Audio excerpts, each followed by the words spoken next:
Yo, what's up, guys? How you guys doing this evening?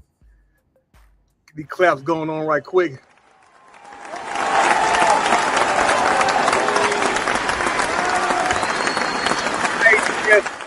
Hey to everybody, Happy New Year. 2026 is going to be a great year for myself and for you guys also, all right? We got to believe in ourselves, make it happen, all right? This is our first show of 2026. This is our third year of this podcast. Last year was a little downtime. I was so busy with the restaurant and everything. I didn't have much time to get on here. But 2026, we're gonna have a couple shows every month. All right. Tonight we have a great show. It's a great opportunity to learn about the candidates. Yeah, get that blur off there. The candidates in your area. All right. So first of all, how you guys doing tonight? All right. Mr. Marvin, how you doing, brother? I see you out there, brother. Salute. Hey, if you have any questions tonight, put them in your the chat box and we'll get them asked. All right. Don't forget, tomorrow we have a back-to-back double header. Tomorrow we have Cameron Wright coming on, speaking about her candidacy for county commissioner. All right. So, hey, it's a great year to get out and vote. All right. If you're not registered to vote, get registered now. You can early vote. If you don't know what to do, inbox me and I can see to the right person to get you ready to vote. All right. A lot of y'all claiming y'all voting. And when I go to votersearch.com and put your name in there, you ain't done voted. I can see it on there. All right. It's very important that we get out and vote. I see you guys on Facebook every day complaining about this, complaining about that. But if we're not voting, then things are not going to get accomplished. All right. Especially in our local elections. Voting matters. All right. We can march.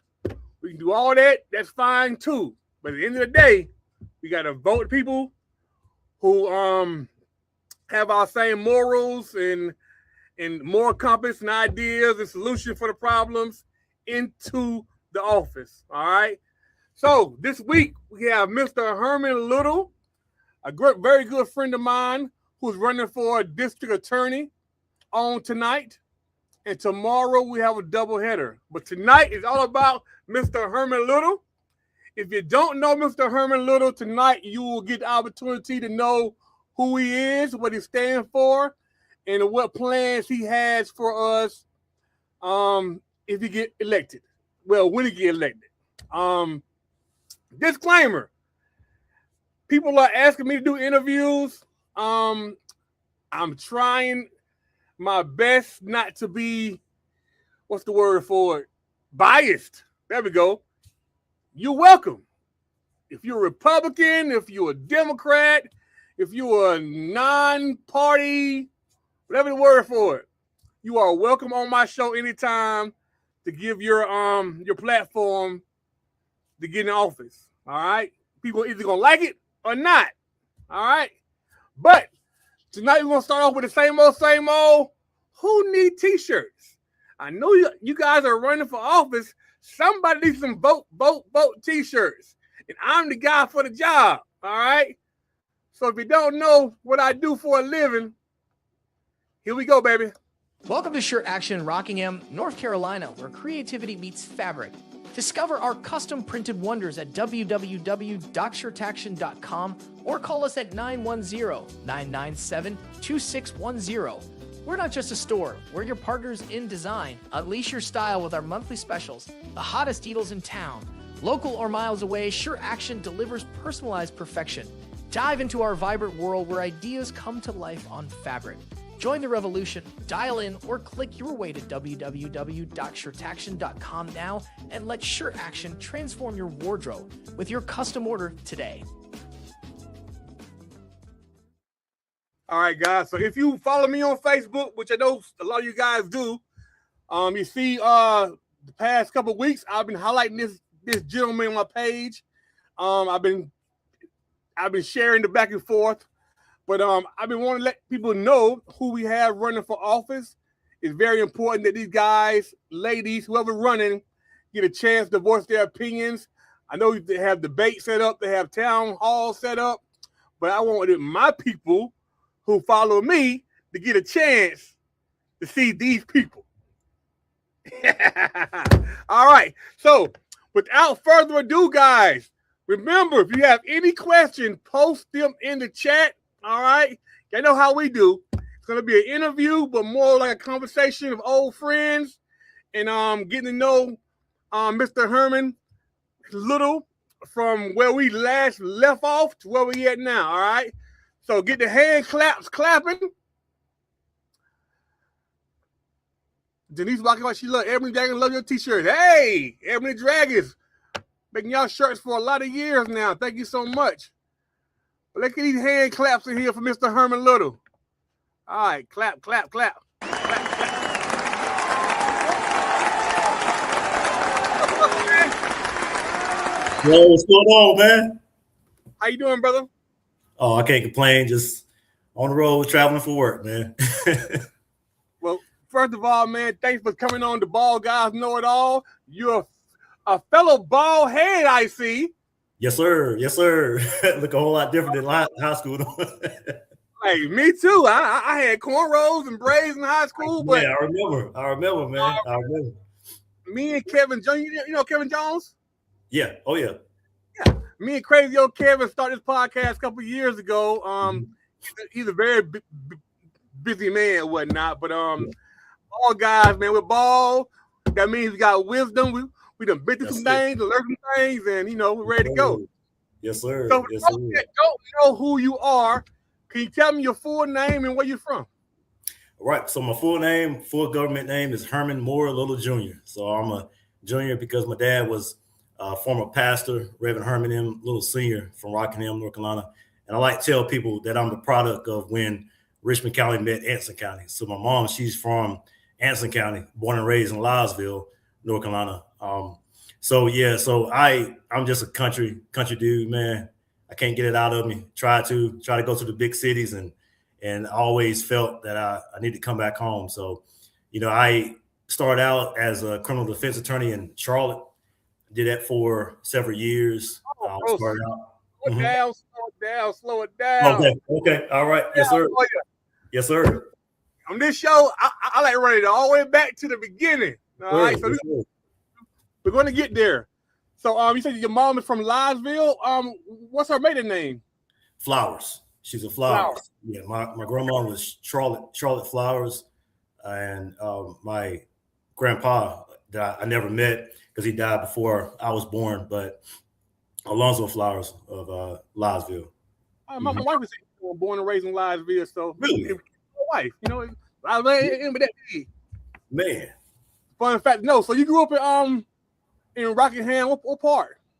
So I claim Beavertown, but so I live, near that area. I don't want to give my exact location, but I live near that area, and so I claim Beavertown, claim a little bit of Marston, claim that area, and so that's the country.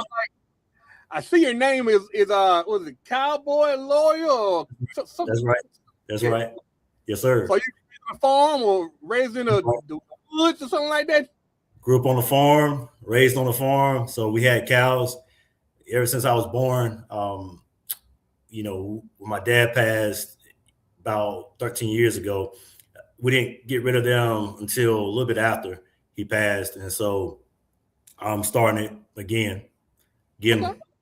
So that's me. That's all. That's a lot of the things I know. Kind of what built me as a person really is growing up on a farm and doing the hard work and the labor, the humble type of work that my dad kind of instilled in me, and that I kind of carry on whatever task I undertake. I remember all those hardworking, sweat, blood shed type of days that we shared together, and I realized that it was for a reason.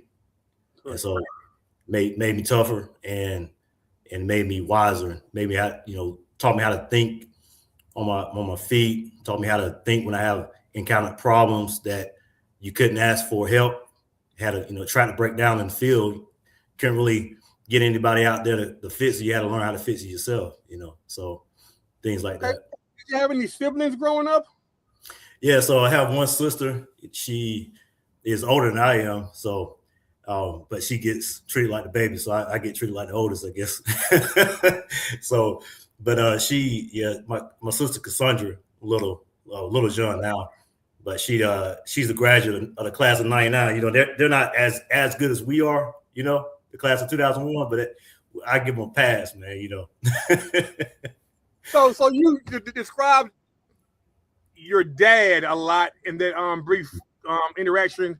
Yeah. Can you describe the impact that he had on your life as far as the teachings and being hard on you? Yeah. So my dad, he was a no nonsense guy. He didn't sugarcoat. He didn't play. And so it didn't take much for him to kind of correct. If I fell out of line, he corrected me quick. And if I got in trouble at school, you best believe that I didn't want to go home, And so right there. Yes, sir. I told this story on Facebook last week. It got a lot of reactions and comments and everything. Because it always stood out in my head that day. Because me and Herman grew up together in school together and whatnot, and I think we was in the 4th grade. Yeah. And we had Miss Dean. Washington Street School. Yep. Yeah. Elementary school. Miss Dean was always known as Mean Dean Paddling Machine. Paddling Machine. I got quite a few of them paddlers. Yes, sir. But at that time, I was a very outgoing young kid. Stayed in trouble, class clown, wanted to be seen. Things that as older I got, I understood why. Right. But at that time, I was just acting out. And, there's a few of us that was acting out at the same time. So one day, we cutting up or whatnot, and a nice sized man comes in the door. And we all like, who is this guy coming in the door? And yes, sir. He grabs Herman and takes Herman outside. At this point, we like, well, that's got to be Herman Daddy. Yes, sir. Yes, sir. It's the big old window, so he couldn't hide nothing. Yep. He commences to beating Herman's butt at school with everyone watching. Yep. Now, at the time, it was funny, and I'm sure it was probably embarrassing. Man, what? It had to be embarrassing. But looking back, man, I needed somebody to do it to me. So you were fortunate that your dad cared about you enough to come and do that to you, because ever since that day, you won't cut no more. Man, and look now. At least not at school, right? I mean, he definitely did not play, and I can't say that I didn't try it when I got a little bit older, and so he still put me in my place, in high school, and just kind of you think you're kind of feeling yourself as a young man, and you get to where you want to test the authority of the other alpha male, the alpha male in the house, and so he had to make it clear that he was in charge, So he made sure that I was on the straight and narrow. Him and my mom. My mom didn't play either. Now I ain't gonna lie, she didn't play either. But I would rather get held up by my mom than my dad, because when my dad, only thing he had to do was really just kind of like say something, and he look at him, and then I'd be like, okay, like, should I run? And then when I got to the point where I could outrun him, like really outrun him, then that was like the strategy, But yeah, man, that was boy, I tell you, for real. So definitely, LJ Bell, Watching the Street, Rocky Junior High School in Richmond. Yep, right? Sure did. Now, coming up through school, was being a lawyer always on your mind? So I was looking back in the little keepsake type of thing I have, and I found a letter that actually was a prayer that I had wrote and written down. And so I prayed. It was in the 9th grade when I wrote that prayer, and I prayed to God that I would become an attorney. and that I would go into the military. And when I look back, now the Lord blessed me to get and reach those steps. Yeah. So, all right. So when you left Richmond in 01, where did the path lead you to? So my parents, my mom and my dad, they wanted me to become a doctor. I mean, like a medical doctor. And so they wanted my sister to become a lawyer. Right. And so, right, because see, my sister, she was the smooth arguer. She would argue, and she would do it so smooth, right? And so and she loved public speaking a lot too. So that was one of the things that kind of saw her. I wanted to be a lawyer, but I was kind of feeling that pressure by parents to become a doctor, right? And so I took all the classes in high school, and when I looked in one of those books, it was like an old book, and it said like cardiologist, and it had a salary on there. I was like, man, cardiologist making that much? I want to be that right now. You know what I'm saying? And so, I did the interns in high school and everything, and so I was like, well, I'm going to go to NC State, and I want to major in biochemistry, microbiology, right? And so I started out in biochemistry, and I switched to microbiology, and ended up graduating with a microbiology degree at NC State. So you got a degree from NC State in microbiology. Mm-hmm. So how did you get to law school from a degree with microbiology?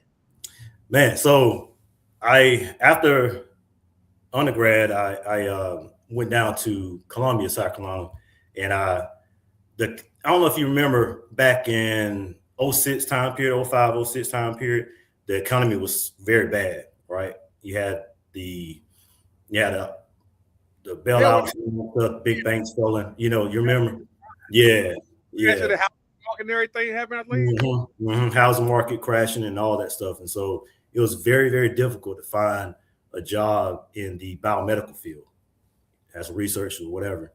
And so one of the first jobs I got was at a sand plant in Lugoff, South Carolina. And I didn't want to, man, I wanted to kind of branch off a little bit, because I know my dad, he would work me hard, man, you know what I'm saying? So I was like, let me do something on my own, and so made my own money, and so I started working at the sand plant, and I used a shovel. I was cleaning off the scales for the trucks to come in, when they left after they were weighed. And so I worked there for a little bit, and then I decided to go into law enforcement. So I got hired on at the Richland County Sheriff's Department down in Columbia, and went through the academy and all that stuff. And I became a deputy sheriff. Yeah. So deputy sheriff. Yeah. And so I worked there, and I was thinking, while I worked there for about a year, and I was contemplating whether I should go back to school to get my graduate degree. And so I ended up going to Claflin University down in Orangeburg, South Carolina, and getting my master's in biotechnology. And so I defended my thesis in 2008 and came back up to North Carolina at a Research Triangle Park and did biomedical research as a microbiologist for 2 years on the bacterium Neisseria gonorrhea. So, listen, Herman. You have lived 8 lives already. Yeah, man. God, good Lord have mercy. Yeah. Keep going, brother. Keep going. I'm sorry. No, so what kind of connected me to the law enforcement side, because I was kind of interested in CSI a little bit, and like TV. So, yeah. I was like, well, I have this laboratory experience and all that stuff. Let me, I know how to do purified DNA. I knew how to extract DNA and all that stuff. So I was like, let me try that. But that led me to the lab, and in graduate school, you were in the lab all the time. But in the RTP, it was all day, every day, sometimes 7 days a week, right? And I was isolated from people. And so I was like, man, I like interacting with people, like talking with people. And So what initially got me thinking about law school again was that, like, realizing that these kits that I was using to purify DNA, that someone has to protect the ideas, right? Somebody has to protect the product. And so I was like, who protects the product? And so I was like, patent attorneys. And so I was like, man, you know what? I'm gonna reach out to law school in the area and see. And I was only focused on really North Carolina Central School of Law. I didn't apply to any of the law school in North Carolina Central. And I applied late, like real late, right? They had already pretty much stopped accepting applications. And one of the ladies at the law school had came across my application, and she told me to get up to the law school like right now, because she's gonna put my application in front of the dean, and that, you know, I'll meet the dean and whatever, and then we'll go from there. And so sure enough, stuff on your application. yeah, right. And so sure enough, man, you know, did, and thank God, got into law school, and, you know, went through law school. I actually was I helped out in getting the patent clinic that is currently at the law school now at North Carolina Central University School of Law. Helped write the grants and all that stuff for it. But, you know, eventually I did become a patent attorney, as far as taking the patent bar after I passed the North Carolina State Bar. And actually that patent bar was harder than the North Carolina State Bar, you know. But, you know, did that, hadn't really did anything on the patent side, because after law school, that's when I really, really found my niche, and that was advocating for people, you know. Now, I heard you say earlier about, hold on, because it's a lot, brother. Yeah. Microbiology,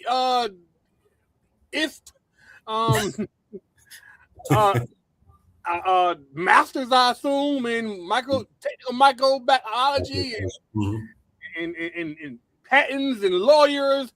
Where does the military, law enforcement, sheriffs, what the military come in play? So the military came a few years after I started practicing, and so I was, like I told you, in ninth grade, I wrote that letter, that prayer, and I had always wanted to enter the military. I was in high school. I was really, really thinking about the United States Military Academy in West Point, and you know, at that time, we didn't have of course, the technology that we have now, like the internet, fast, you know, you had to dial up and all that stuff. You know, kids don't know about it now, man. You know, you had to beep, you know, all that stuff. And so we had to write to those schools, and they had to send us the package. You remember that? You know, the package, getting the package in the mail and all that stuff. And then the packet tell you how to apply. You couldn't submit the application online or anything. You had to send it in. But see, the military academy, I think I had got a little bit intimidated by the requirement of getting a like state senator as a recommendation for the academy. And so I was like, man, like, I'm just this little dude, like Herman Little, like ain't no, you know, no state senator is going to pay me no attention, like have time for write a recommendation, you know. So I was discouraged, right? Yeah. And so discouraged a little bit, man. And so I was like, well, when I got my passed the bar, and I was like, you know, my dad had already passed. Of course, he passed before I became an attorney, and he was in the military. He served in Vietnam, and I always, and my dad was my hero, right? And so I always wanted to kind of follow his footsteps, because he taught a lot, and he was proud about serving his country. And even though, you know, the sacrifices that he made, and he still dealt with a lot of physical ailments and also mental health issues, based on the things that he saw over there. And so I took step on faith, and I applied for the JAG Corps for the United States Army, and I got accepted. There'd be a fool, you know. with upgrade, salary, and everything, right? Well, you know, it was Yeah, it was good. You know, I went through initial entry training at Fort Benning, Georgia. An interesting place. I mean, whew, man, I tell you, it can be like 30 degrees in the morning and How in the evening. old, how old were Mhm. you starting into the military? It had to be close to 30 something, right? 27, Right. 28? I think 29, I think 29, 28. Yeah. Yeah. And so I went into the JAG Corps, went through initial entry training at Fort Benning. Then I had to go to Charlottesville, Virginia. That's where our JAG school is at, our Judge Advocate General School. It's at Oh, okay. Mhm. JAG, Judge Advocate General General. School. Yeah. So we That's have mhm. what is a Judge AC school? GC. So yeah, so the Judge Advocate General Legal School Center and School of Excellence is in Charlottesville, Virginia. It's actually, I don't want to give too much information, but it's actually, you know, with the University of Virginia School of Law is actually a, kind of almost like a part of that. Okay. You know, per se, we try to It's the keep legal it hidden a side little bit. of the military. Hmm. Basically, it's the legal side or the lawyer side of the Yeah, military. it's like it's like another law school. Actually, it's like a law school after law school, pretty much. You know, Okay. you learn how to do things the military way. So, you know, military, we have trials, but we call them court martials, right? And Correct. so handle them totally different than a civilian trial. Well, I say totally different. It's more serious.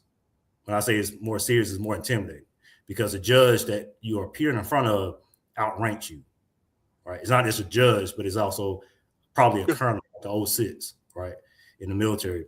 And so not only are you to remain professional, but you are challenged because everyone that is in that courtroom is competent.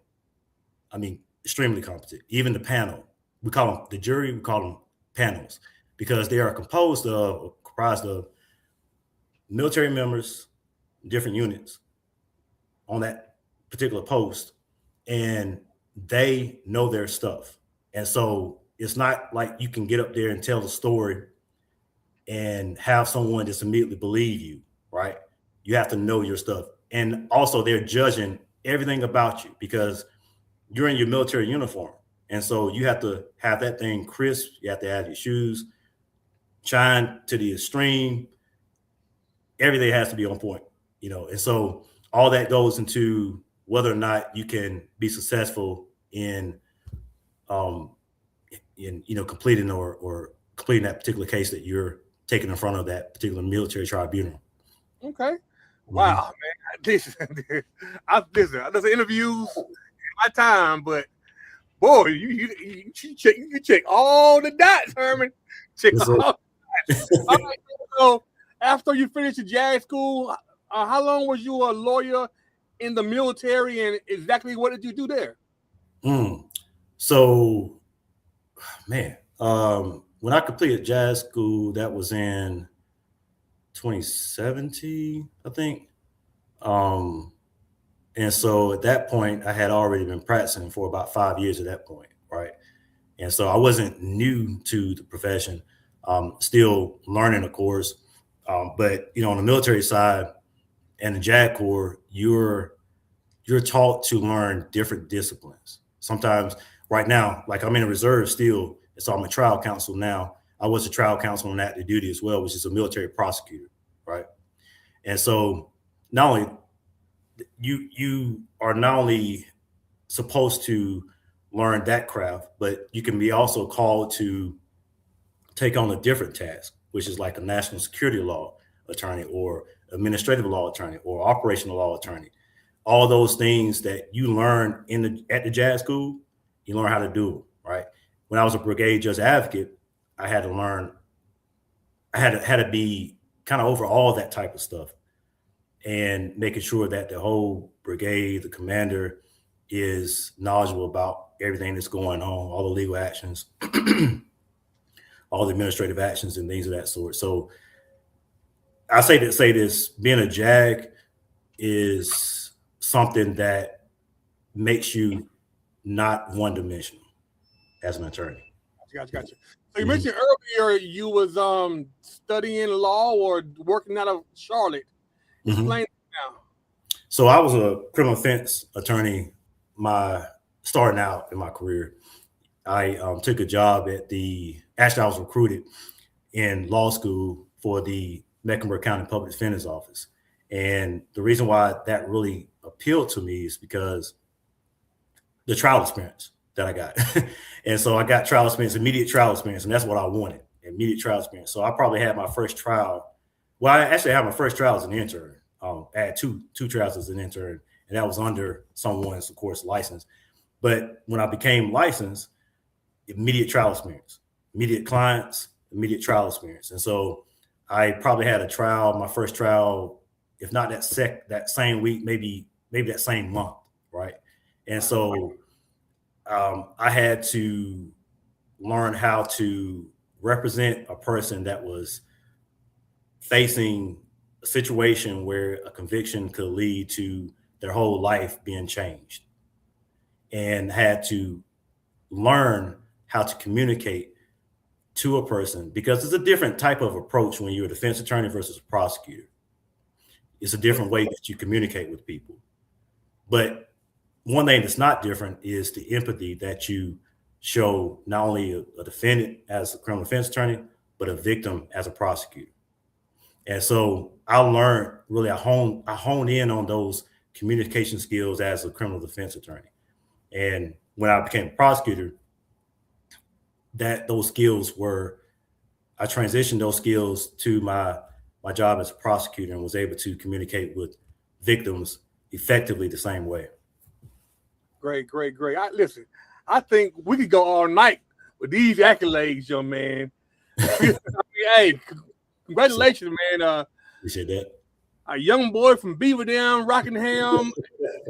All this stuff is amazing. Listen, I didn't know, brother. So hold on. Where my claps at? Let me get my claps together, because I applaud you, man. A lot of kids should be looking at you and get some advice from you, and be what's the word for it? Not encouraged, but be inspired, because the world is so much bigger than Richmond County or Beaver Dam. A lot of these kids don't see that the world is much bigger. And here, a guy like you from Miss Dean class to do all this, it's awesome, man. Hold on, here we go, baby. Herm the Worm. Yeah, that's the name. So after traveling the world and getting all of this experience and knowledge and experience and knowledge, what made you want to come home and be a district attorney here in Richmond, Anson, in Scotland? Because at the end of the day, all that sounds wonderful, but what made you want to come back home with all that you have and be an advocate for this area? Well, I asked myself a question: should I continue using my skills to better a community that I'm not from, or should I use my skills to better a community that I was born and raised in? And so the answer was simple for me: is to go back home and use my skills inside a community that really made me. This community, the good and the bad, right, made me who I am. And the ideals, the morals, the beliefs, and all that played a big part in my drive, my grit.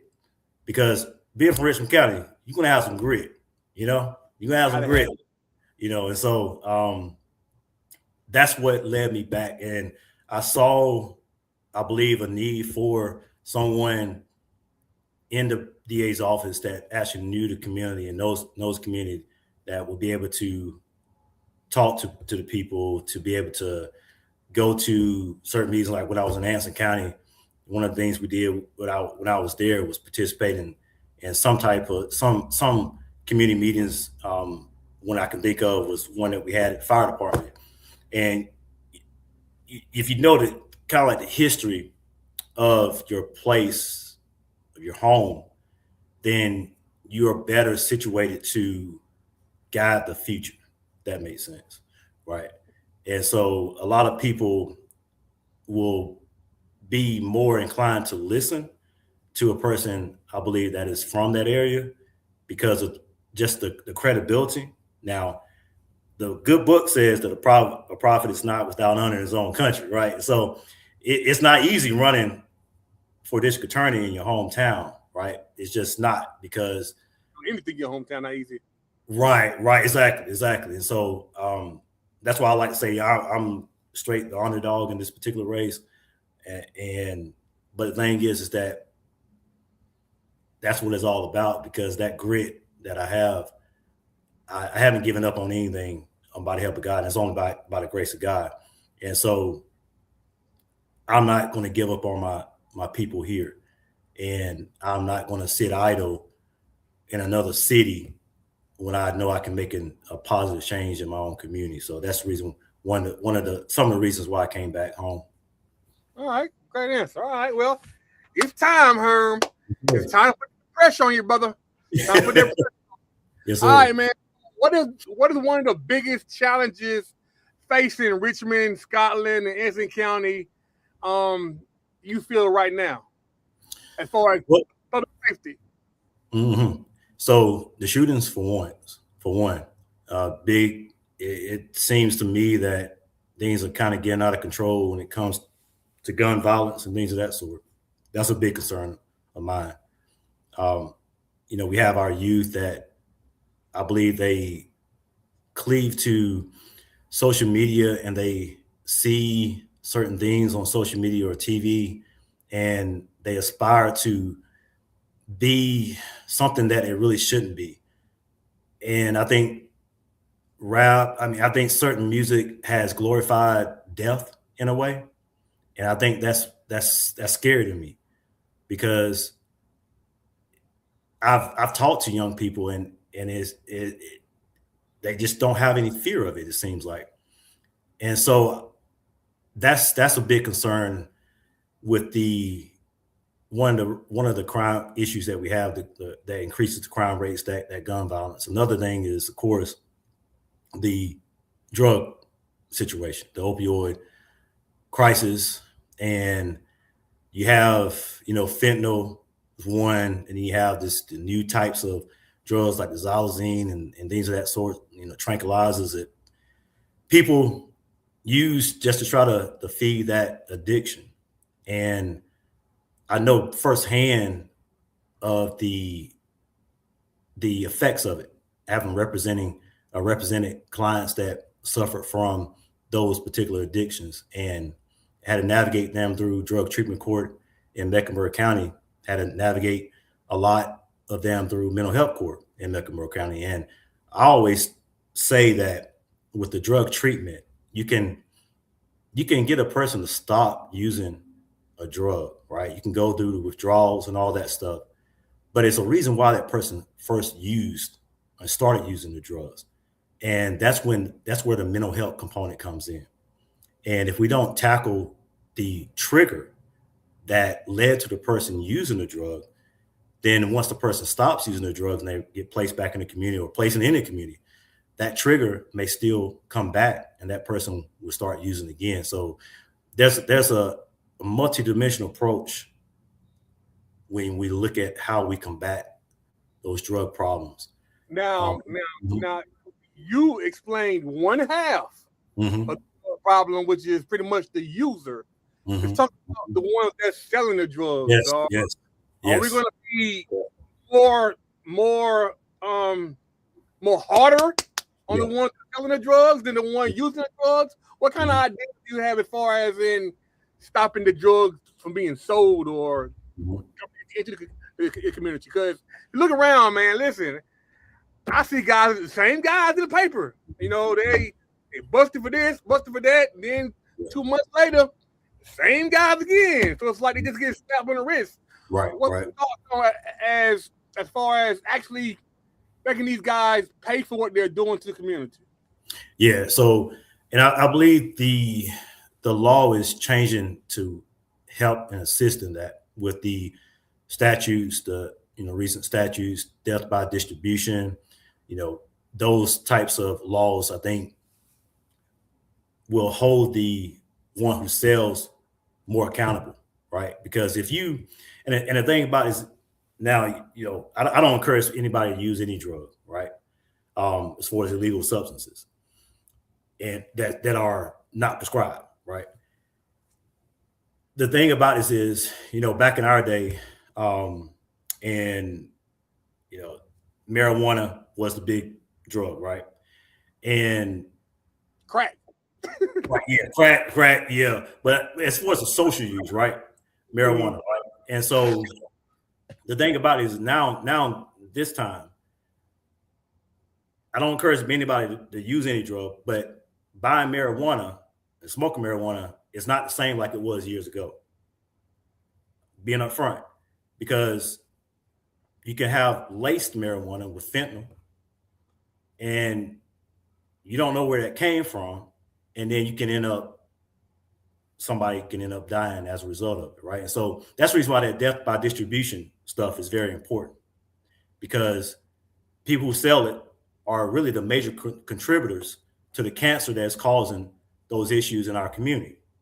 And my concern is that you have people, and our geographical location in Richmond County is very, very important to look at. We're right in the heart of the 74 corridor. What does that mean? We are kind of in the middle between Wilmington and Charlotte, right? So New Hanover County and Mecklenburg County. That's a big drug trafficking route from the port to the big city. And the reason why Richmond County is important, because Richmond County is used as a distribution area, right? One of the distribution areas. When I was at Fort Bragg, we used to be concerned at Fort Bragg being the midpoint between New York City and Miami, Florida. That's important. 95, exactly. So you got 95, you got 74, all within totally a decent driving distance of Rockingham, Richmond County, right? I mean, right there, the proximity is crazy, right? And so you have all those susceptibilities that we have in this county for those particular drugs to come in and be distributed. And so I agree with you as district attorney. Those are some of the things that I would want to address and make sure that people understand. If you come here in our district, in our county, and you think you can sell these drugs to our people, I would not hesitate to prosecute anyone to the fullest extent of the law for doing that. And so that's what I'm about, and that's one way that I will try to ensure to keep this community safe. Great. Referring to an incident that happened a couple weeks ago in the county, the incident where the lady that was driving the Amazon was shot at, and the shooter wasn't charged with attempted murder. And in a separate case, similar, I assume the guy was charged with attempted murder. I'm no lawyer myself. I don't know the law. So someone like you that knows everything, not everything, but a lot about the law. Mm-hmm. The DA doesn't press those charges. Those charges are pressed by the magistrate or the sheriff office.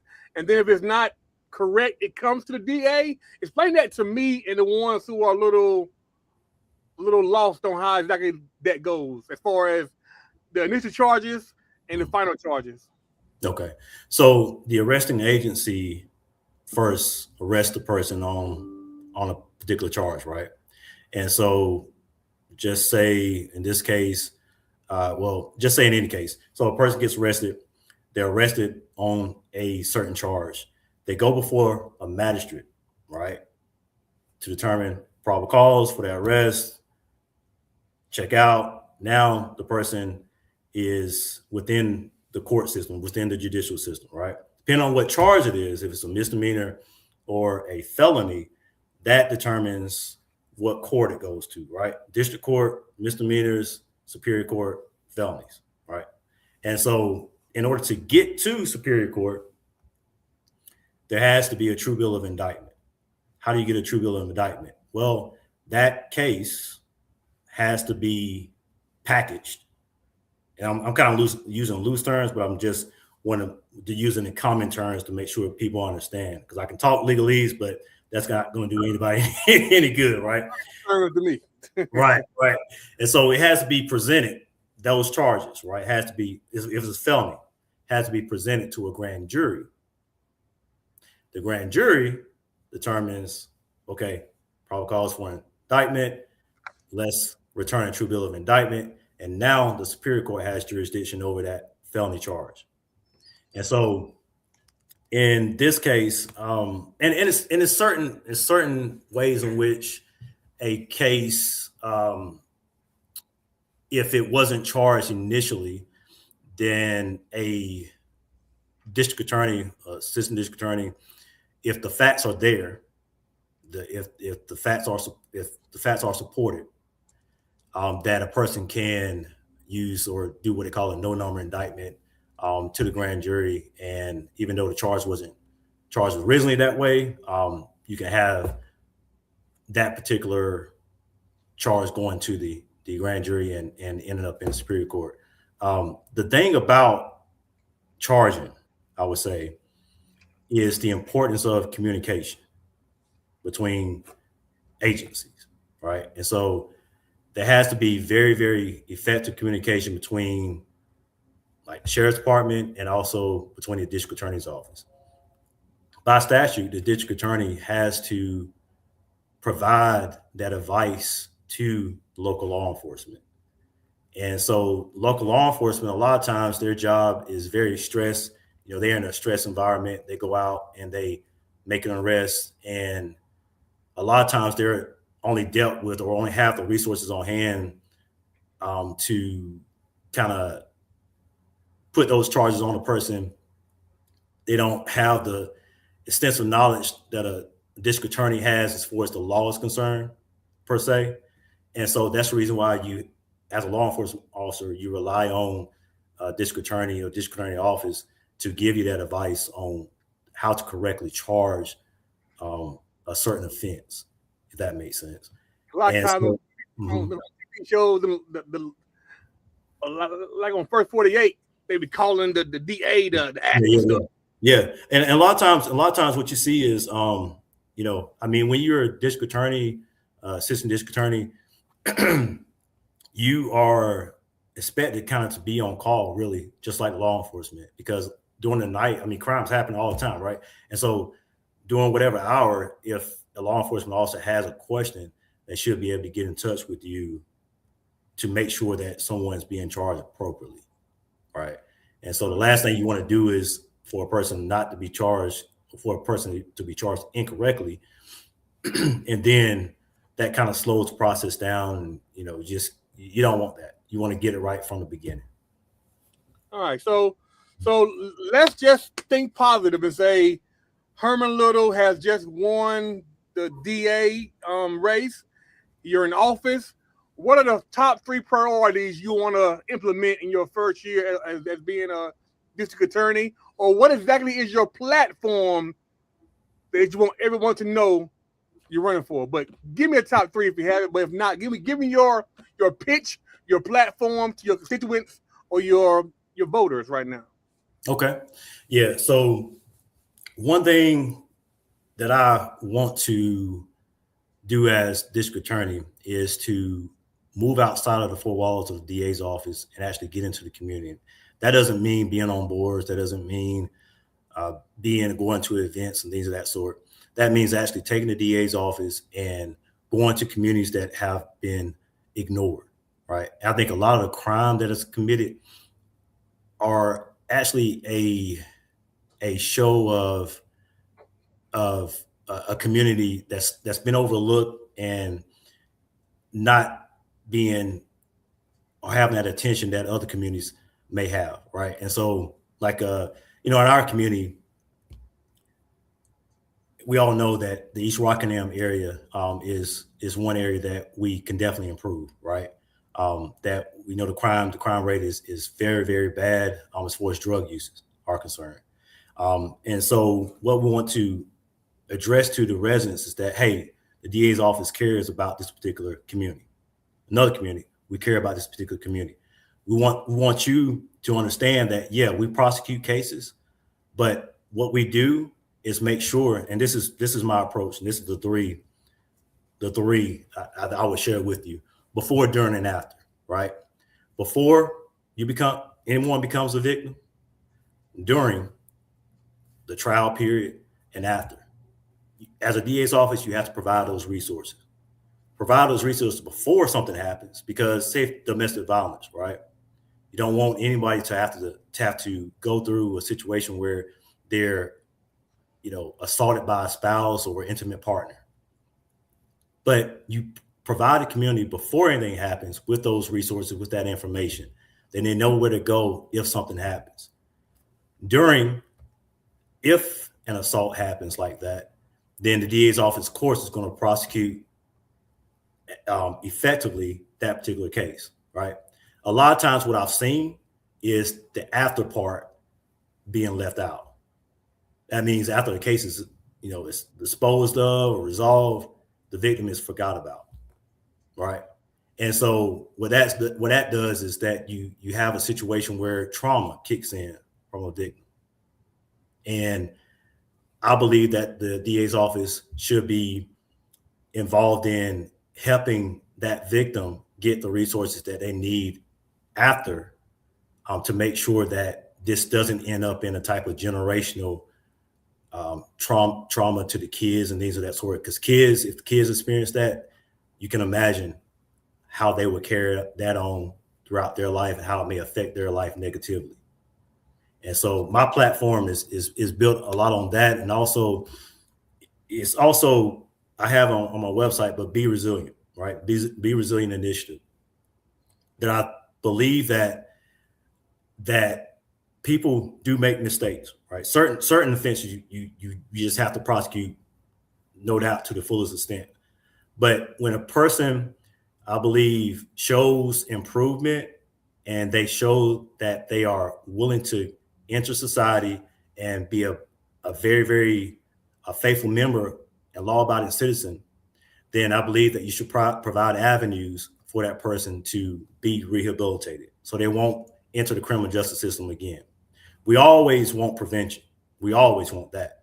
But in case people make mistakes, you want to make sure that they don't enter that criminal justice system again, because a lot of times that's why the jails are overcrowded, because of repeat offenders. So we have to get down to the bottom of preventing that and limiting the amount of repeat offenders that we have in our community. Great.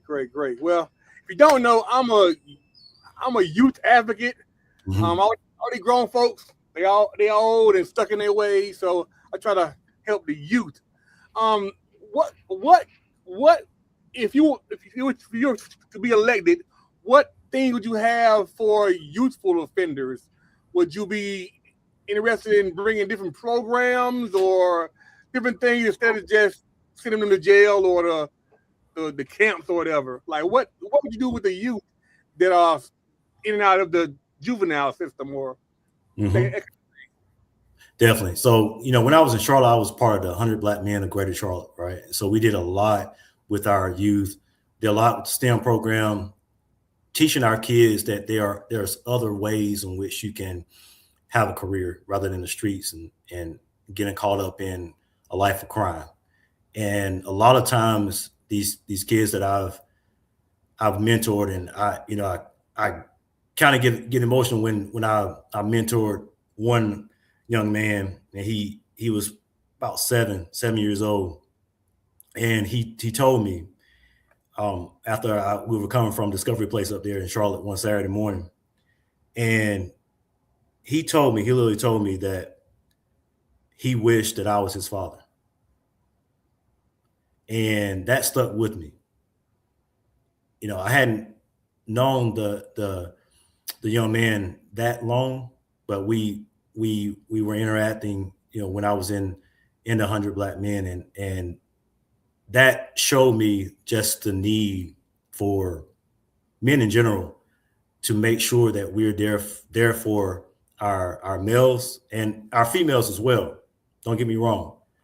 I think that we have a crisis going on as far as our Black male population that we need to make sure that we're standing with them to make sure that they don't end up in that criminal justice system, because it's preventable. But we just have to be there for them as mentors. And we need to coalesce together. We have a lot of programs, but we need to kind of coalesce together and make it more streamlined as far as a common goal is concerned, right? And so I like the fact that we have willing participants being mentors.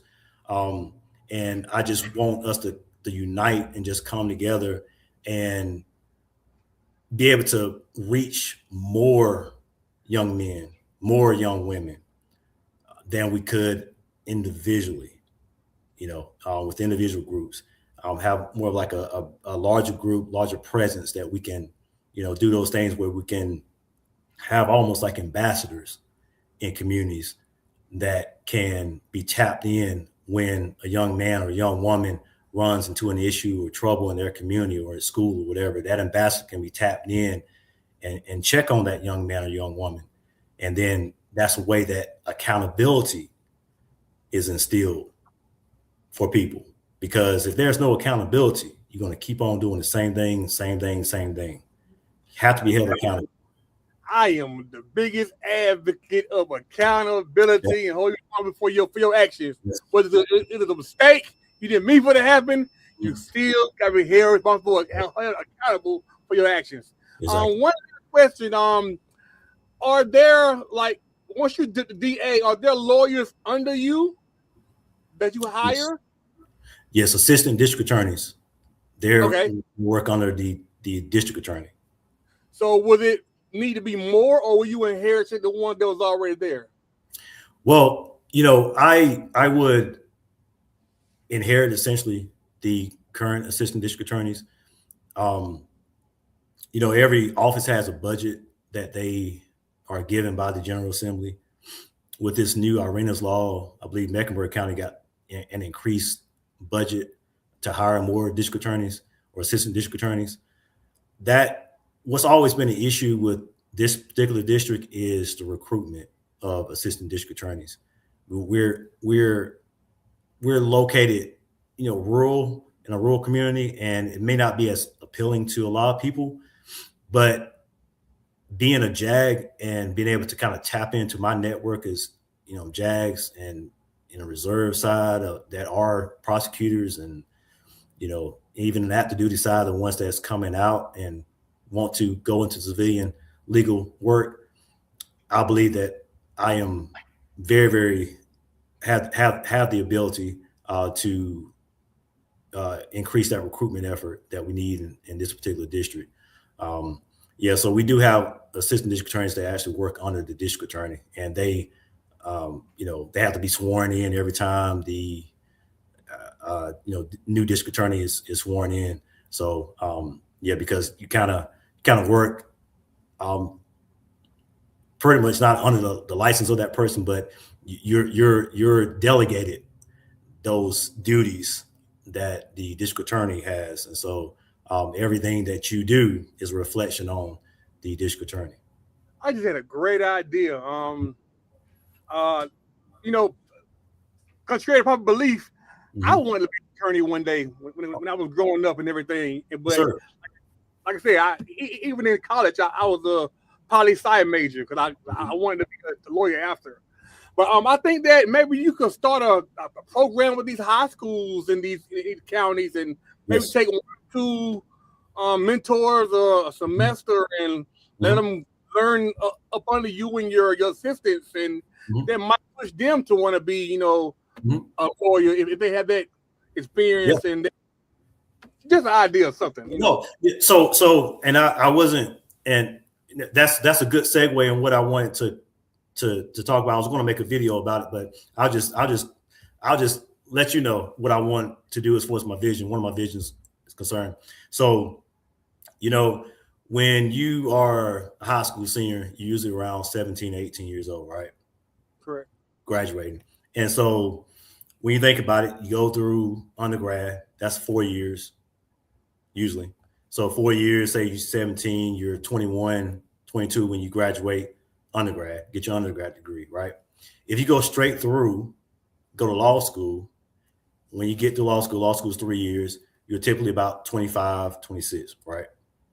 And so my plan with the recruitment effort to try to get our homegrown, home raised kids to kind of stay back, because we have an attorney desert, a lawyer desert here. We do. It's unfortunately our attorneys that we have here are increasing in age, right? And so we're going to be in a situation where a lot of the legal actions and things will maybe outsourced to larger cities that, I'm not speaking bad on anybody, but they may not know our people like we do, right? And so, right. And so to kind of tackle that, I would, like you said, tap into our sophomores or freshmen, sophomores, juniors, seniors in high school, and start a mentoring program as far as anybody that desire to become an attorney, that we will actually follow you through your schooling. And the interns, if you need an internship during that summer or whatever, just come on back home and try to just embed that inside of their minds that, this is going to help the community. And if you do that particular go on that particular track, then not only will you be successful in becoming an attorney, but you can also come home and it will be actually already kind of established for you to make a big, impact here. So, yeah, I had a question in the chat that I wanted to share with you and ask you, because with these days and what's going on with the ICE and everything, I think this is a very important question. So I'm putting it on the screen. Can you see it? Yeah, I see it. Yep. So read that and give me an answer. So, the immigration custody enforcement, that process in and of itself is not a criminal process, right? That's a civil process through the federal government. My battery's running kind of low, but I should be all right. We about done. Go ahead. Okay. And so, but even not ICE, can you just say a regular Hispanic don't speak it on English or right on the local level of court?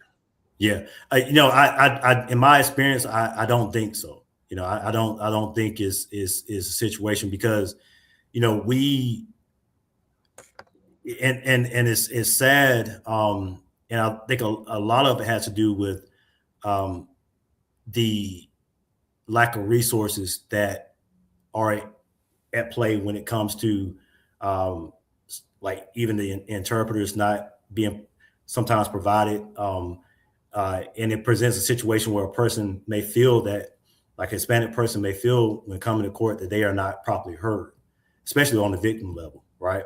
And so when it comes to that's where I say the communication is important, because no matter whether or not you're Hispanic, Black, white, or anything, you should feel included when it comes to the criminal justice system. You should be, if you're a victim and a defendant, because the defendant has their rights, right?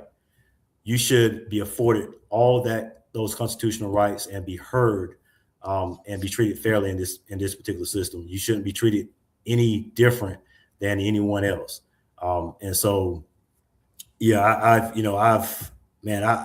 can tell you a story about when I was in Charlotte and where I was representing a young lady, Maria, and she was a victim of domestic violence, and her perpetrator was arrested, and then when he got out of jail, he went to the magistrate and he took out a simple assault charge on her. On her first court date, I was representing her on her simple assault charge, and I was getting a continuance. And when I got the continuance for her, and I was getting ready to leave out the courtroom. She had already been waiting for me outside. She had been swooped up by immigration custody enforcement. They came in and took her into custody. I didn't know what was going on. But the thing about it is the thing about that is that she was an actual victim of domestic violence. And the way that she was treated, it stood out to me that, this system is not right.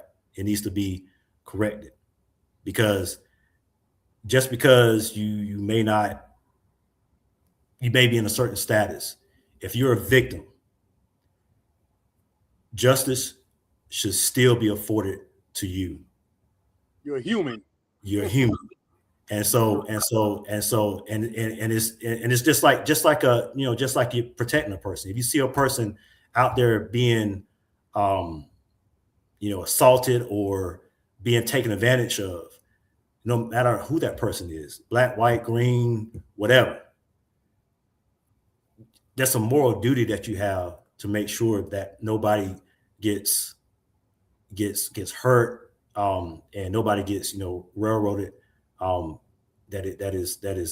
that's innocent. So yeah, that's one thing that I did see, and it probably, I'm not in superior court a ton right now, because of, I'm all throughout the whole state, trying cases at the DOJ, and so from my experience, though, that's unfortunately what I've seen. All right, great. So everyone, I think we enjoyed the night. We got to, it's going on a whole hour went by really fast. Herman his phone laptop is about to die. Hey Herm, I enjoy getting to know you, man. Way more than I knew you before, man. Yes, sir. To you moving forward, whether you win or not, you've already done a great job in our community, and you're an asset to our community.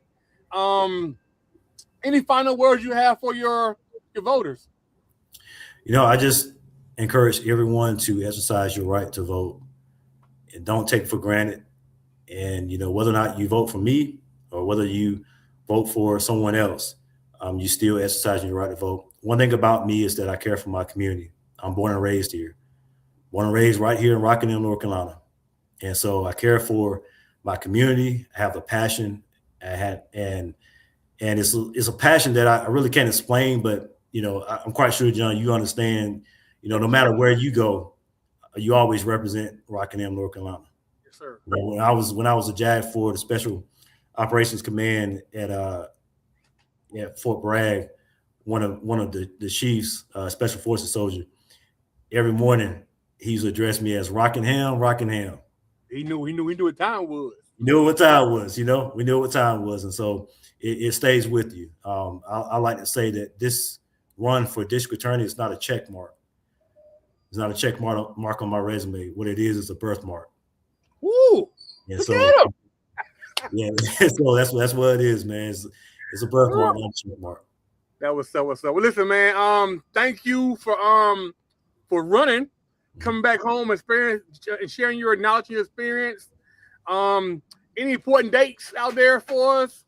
So tomorrow, having a meet and greet in Laurinburg, and the details are on my Facebook page. Starts at 6 to 8, and yeah. So if I think tomorrow the temperature is supposed to be pretty good. so thankfully it's not on the weekend. But so if you don't mind coming out, love to meet you.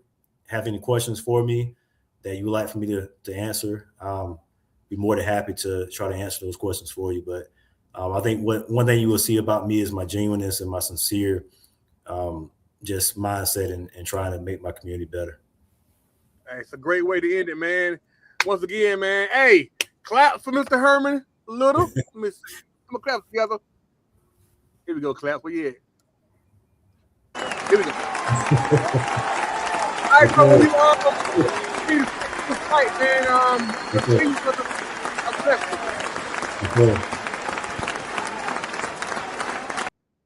All right, folks.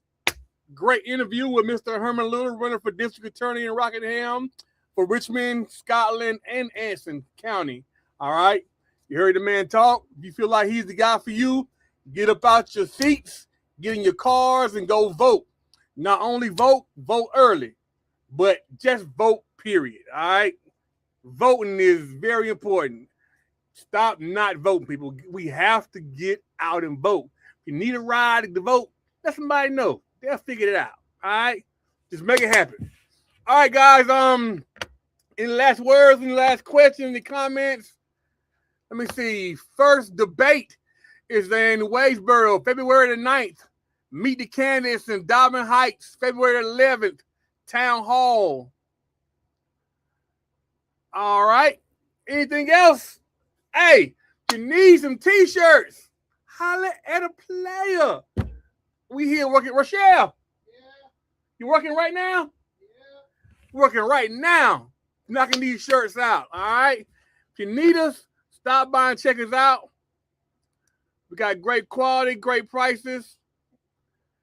And tomorrow night, same place, same time.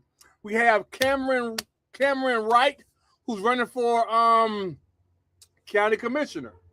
All right, county commissioner. So if you you want to interview people, holler at me. I don't discriminate. Anybody can get one.